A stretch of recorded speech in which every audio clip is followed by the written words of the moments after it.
What more can you tell us about these latest developments? Well, first of all, let's remind our audiences that this is the first time since the war with Pakistan in 1971 that India has crossed over into Pakistani territory to conduct airstrikes.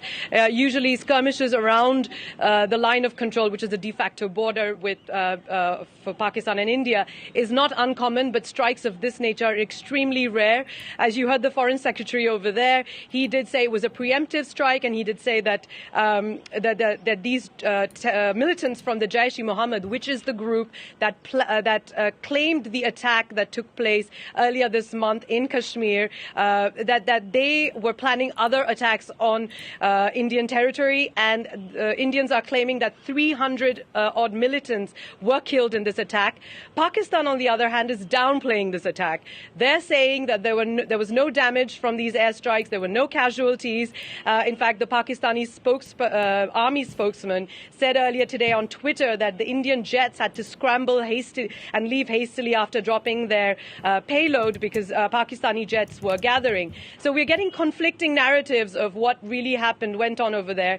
This is not uncommon. This has happened before in 2016 after India launched a so-called surgical strike just across the border after one of their army camps was attacked by militants.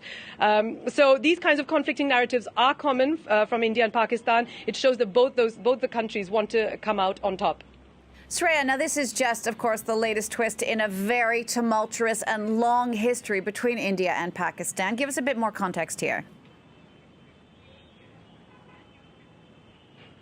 Yeah, so this is not the first time that tensions tensions are always brewing between the two neighbors rather. And the last time there was a full-scale war was in 1999 in Kargil, and since then we haven't really seen a full-blown war in this between the two countries.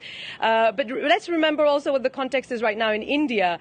There are elections coming up in a couple of months. Prime Minister Narendra Modi has been under tremendous pressure to respond to the attack that claimed the lives of 44 people in Kashmir, in one of the deadliest attacks in Kashmir in decades.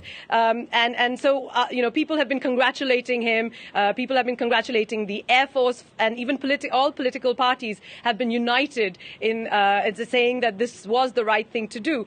But what's worrying now is Pakistan will probably respond to this. Prime Minister Imran Khan last week did say that if India did target Pakistan, the country would retaliate, and we don't know what that response will be, but it's certainly worrying, this escalation of tensions, because remember, both those countries are nuclear powers. Shreya, thank you so much for that. That's Shreya Banerjee reporting for us from New Delhi.